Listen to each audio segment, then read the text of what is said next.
Afternoon, underdogs. This is ESPN Northwest Florida 104.3 here in Panama City, 101.9 in Port St. Joe. I'm David Hayes along with Coach Brian Haddad and the Bone Crusher. And now for our local segment. Instead of going over the scores, we'll get to those tomorrow. We've got Lexy Griffin in the What? She Woo! 2022, right? Yeah. 2022, and now you're playing soccer. This is your second year, right? Second year with Southern Miss? Yeah. How's it feel being a Golden Eagle playing soccer there? It's awesome. Get a little bit closer. Sorry. Yeah. It's awesome. I mean, I love my school. I'm super blessed to get the opportunity to play D1, and I mean, my teammates are great. My coaches are great. Have a great time, too, playing soccer. It's hard, to go from high school and try and go and play in college. Right.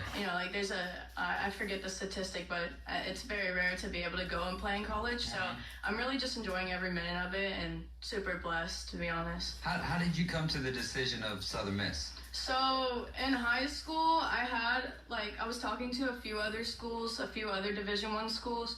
But Southern Miss, my coach, Coach Mo, he was always calling me, even during the dead period when we couldn't talk, not calling me, but he was constantly keeping up with me. Mm-hmm. And then once I got to my junior year, the summer going into my junior year, he had me come on a visit, and I just fell in love with the school right then and there. And he seemed genuine. It was a genuine connection, and I felt like I would be able to probably play and make an impact as soon as I got there. When did you commit? Was it that junior year? I committed the summer going into my junior year. So, I think I was 17, and you stayed committed 16. the whole time? Yeah, never decommitted. No, all the way till I got there. She understands what the word means. Yeah. Do y'all deal with that a lot? Maybe not yourself, but as far as your team, have you started to see a lot of you've only been in it since 2022, so the transfer portal was already kind of, I don't want to say wreaking havoc, but it was already a big deal, and so was NIL. Does that affect the Golden Eagles soccer team?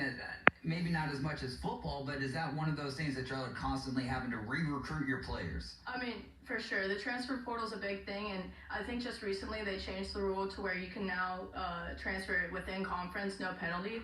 And so, a lot of our players, we haven't had a lot of transfers this past year, but a lot of players that we get are either grad students that go into the portal, and then my coach picked up a lot of grad students this past year, or it's just people that, you go to SEC school, it's cutthroat there. So you may be a great player, but going to SEC school, you might not play. But if you go to mid-major, you'll play and get a lot of minutes. And we recruit a lot from the SEC schools and other schools, that maybe players that don't play as much. But transfer portal has a huge impact, I think, on every sport in college, just because it kind of gives you that new life. If you aren't playing in your school, you have that new opportunity to go find somewhere that you better, All right, so I'm going to piggyback off of that and feel 100% free not to answer this if you don't want to. Okay. Oh, no. It's a terrifying thing. As having coached, and I'm an older, get off my lawn kind of guy, so, I'm curious, just from an athlete's perspective, what are your general thoughts on the transfer portal itself? Pros and cons? Oh, that was Do you easy. Next question, Boomer. I honestly think thought he it's was a gonna great ask thing, her if she because ever no matter what decided the to circumstances are, transfer. you just may not fit in a program. Mhm. And to give 4 years of your college experience to that one program, that's a lot to ask. And it's a lot of dedication and time that takes away from your life. So I think that it's a great thing. I think that it's certainly tough, losing a teammate who you've kind of formed a bond with, who may move on. 100%. And there's already been some players from last year that have had to transfer, and I was great friends with them. But it's kind of if you're good enough friends with them, you'll stay in touch with them. Yeah. But at the end of the day, when you're a college athlete, and like I said, you give it that much time to the sport, you have to think about yourself first. Mm-hmm. So it's that's personal to you, so you have to make that decision, and the transfer portal gives you the opportunity to do that. So she handled that very well. Yeah. Did they train y'all on this? They don't train us, but No, but it was good because you could tell that was an honest answer. It was, and yeah. I haven't heard many athlete perspectives on it. I've heard a lot of people my age or other coaches, and obviously we view things slightly differently in some respects. But I think your point about the fact that you do have to look out for you, and it does give you the freedom of where, look, if coaches move or just situations change, and there's no sense spinning on the hamster wheel if it's not for you. Exactly. You'll find, so I think that's an excellent point. And it's a great thing, but it's like you can't ask somebody to dedicate all that time and not give them the opportunity to go find somewhere else that could better benefit them, you know? That's a really good point. We're talking with Lexy Griffin. She plays soccer over there at Southern Miss. She graduated from Arnold here. What did it feel like? You scored your first goal this last year, right? I did. What did it feel like? I mean, I think that'll be the best goal I ever scored in my entire career. It was against Troy, and I don't know if you know, but I'm not bragging, I promise, but there was only 20 seconds left in the game. Wow. And so we had a corner, and then my teammate served up a great ball, but then it went out. And actually, I have to give a lot of credit to one of my midfielders. She's like 5 foot barely, tiny little How tall are you, Japanese girl. bro? Like, I'm 5'9". Yeah. She did the dirty work for me, I promise. I wasn't getting down in there, but she worked hard. She got me the ball, like was going 1v1 with this girl. The ball kind of scrambled out, and I didn't think. I just hit it with my left foot, and I'm right-footed, right-footed dominant. So hit it with my left foot, closed my eyes, went upper 90 left corner. I just took off running. Like I say this all the time. I blacked out. I couldn't tell you what happened after that. I just know I sprinted off, celebrated with my teammates. It was the best feeling in the world. what's your favorite soccer celebration that you see, like Women's World Cup, whatever? I mean, I love when people slide on their knees. That's what I was gonna There's say. no way my 5'9" big body getting down on the grass. How that? Because what if I stumble on the ground and fall on my face? It'll be It takes me. away from the whole thing. Yeah, that's true. I'm not gonna risk it. I'll just run and throw my You hands gotta up in risk the it air. for the biscuit, though. Yeah, I don't know. So do you play in more of like a true striker role, or are you on the wing? No, I'm a defender. Oh, really? It was like insane for me. All right, so they brought you up for the tall body. I go up for corners. That's why I'm up there. I'll never be that far up the field. better. If I am, we have big problems because there's space in the back. Did you play defense at Arnold? Yeah, I played center back almost all my life, Okay. and then at Arnold they moved me to some center mid, but mostly center back. And then at my school, I came in as a center back. He put me at mid, went back to center back, went to outside back. Now I'm kind of outside center back. Do you prefer like the perimeter or interior? I definitely prefer to be in the central zone of the field just because like you have more space, you can go more places. But this year I played a lot of right back and I kind of liked it because I could go up more. But I didn't like being that close to the sideline, you know? A whole lot of running too on the wing. Oh my gosh. I was not in shape for outside back, let me tell you. That was horrible. Played right back. Horrible. When I could run. We played LSU and it was 90 degrees. I was literally about to throw up on the field. Is that competition like it? Is it noticeably different when you're on the pitch? With I'm not a huge soccer guy, so I'm just proud of myself for throwing in pitch right now. The lingo. Is it a noticeable different when you're playing up against an SEC opponent? Oh yeah, it's a whole different playing field. I mean, Sunbelt's a competitive conference too, but SEC it's the athletes. Like those girls, I don't know what they feed them, but they're like Cornbread. Maybe cornbread, but they are literally like machines. And I just remember we played Georgia this past year. We got our butts kicked, but they could run for hours at full speed, and they're all 6 foot. Like they're just tanks. I don't even know if they were actually women. Like they were insane and just running. I try and keep up with them.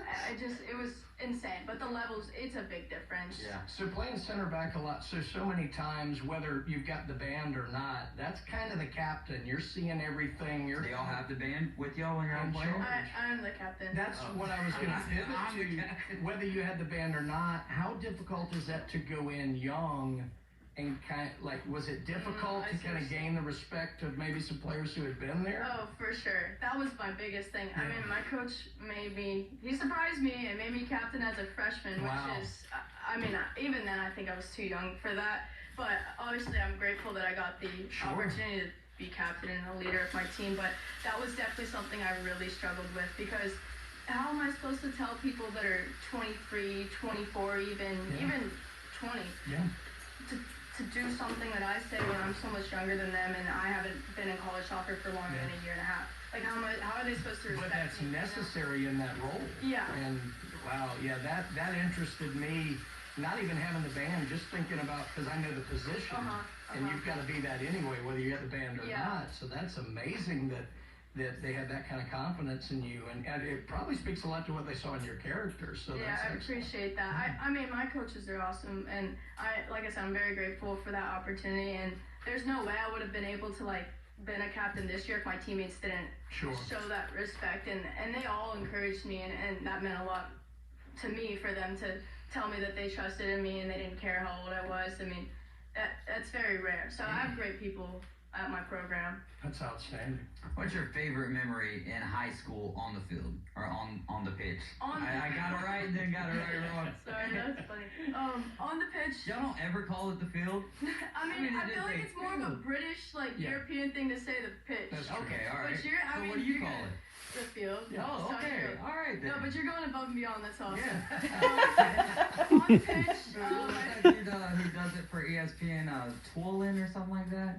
Taylor Twellman. Yeah, there you go. I'm trying to be like him. Okay, now have a British accent. Well, he doesn't got a British accent at all. No. Sorry. All right, never mind. So my favorite memory on the field was definitely when we beat Lemon Bay in overtime. Mm-hmm. So I got the opportunity to go to the state championship, and there was no other girls team from this area that's ever gone to a state championship. What's that, so that was a big deal for Apple my TV teammates and I. show? And so we won about in the soccer. overtime. I forget the Ted score. I think it Lasso. was I'm surprised she didn't bring up something Ted like Lasso. that. And all of our families there. I think that was the biggest crowd I've ever played in front of too. I mean, there's a ton of people there. Did that make you more nervous or more confident? More confident. I don't really get nervous with a lot of people. I appreciate a lot of people going. It's fuels me. But that was really cool. Getting to celebrate going to, that was the game that sent us to the state championship. Yeah. So it was awesome. It was a great memory. So the semifinal was more memorable for you than the state championship was? Because we lost, yeah. Oh. It's okay. It's okay.